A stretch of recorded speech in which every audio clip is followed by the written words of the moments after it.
While music education in the United States is moving toward a more inclusive and representative medium, our repertoire has long been dominated by the white European style of music.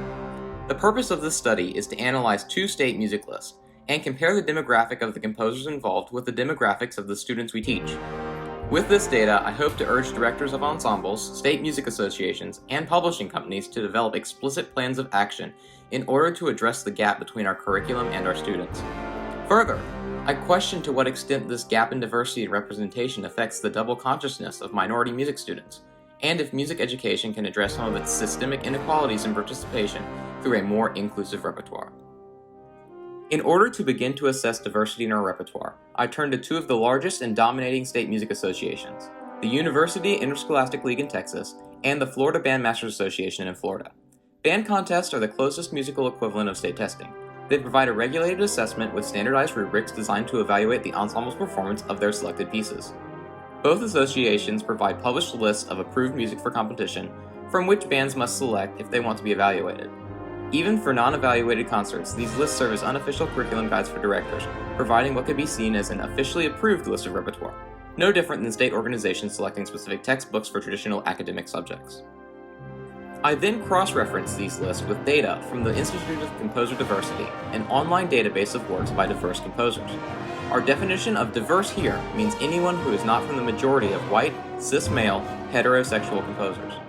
As of December 2020, the database contains 2,296 total works for wind band, simplifying down to a total of 459 diverse composers.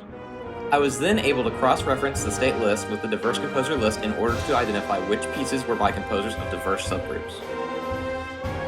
Furthermore, I broke down the list of repertoire into grade levels of pieces.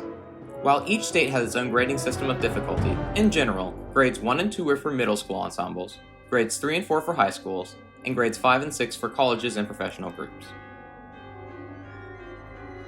In order to assess what standard we should expect if a curriculum truly represents its intended population, I've used Elpis and Abril's 2019 study of music participation in high school ensembles. By comparing their results with the population of the United States, we see that there is an overrepresentation of white students in band and significant underrepresentations of Black or Latino students. The division of males and females is roughly equivalent, with a 50-50 split in the overall population and a 52-48 boy-girl ratio in band. Assuming the gender division is even across ethnic groups, we can extrapolate that only 26% of the population is a white male, or 31% of the band population. However, this is not at all reflected in the repertoire we are told to select. The UIL list demonstrates this lack of representation quite clearly, with a noticeable drop in diversity around grades 2 and 3, the meat and potatoes of most pedagogical band programs. The 74% population representation and 69% band representation lines demonstrate the level of diverse repertoire we would need in order to accurately match our student population, a far cry from even our highest percentage in grade 1. The FBA list fares no better, also containing the same inverse bell curve shown in the UIL list. Shockingly, there are no grade 3 works that were identified as by diverse composers. Even just sorting works by the gender of the composer demonstrates a startling lack of representation for females in band repertoire. Only 35 of the 1,279 total works on the UIL list are by females, a total of just 2.74%. The FBA list contains only 28 out of 1,603 works composed by females, totaling only 1.74% of the entire repertoire. Out of an aggregate of both lists, only 2 works were identified as written by Latinx composers. The Florida Bandmasters Association goes further to indicate works they consider to be of significant literature, the equivalent of designating important pieces of English text, such as Hamlet or Catch-22. Out of the 252 works designated as such, only 1 is by a composer of diversity. The results of this study demonstrate a significant divide between the materials we use and the students we teach.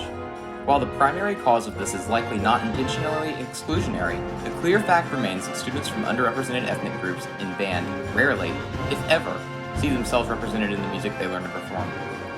Du Bois' double consciousness is the idea that minority students see themselves through 2 lenses, their own eyes and through the eyes of the majority. Could this double consciousness in band classrooms in part be a cause of the underrepresentation of certain ethnic groups? And could it be mitigated by providing students with pieces by composers who look like them? While I personally believe that concerts specifically around diversity, i.e., a female composer concert, can run the risk of tokenizing instead of raising awareness, band directors need to begin to make direct efforts to integrate a multitude of composers in each of their concerts, placing all music on an equal playing field.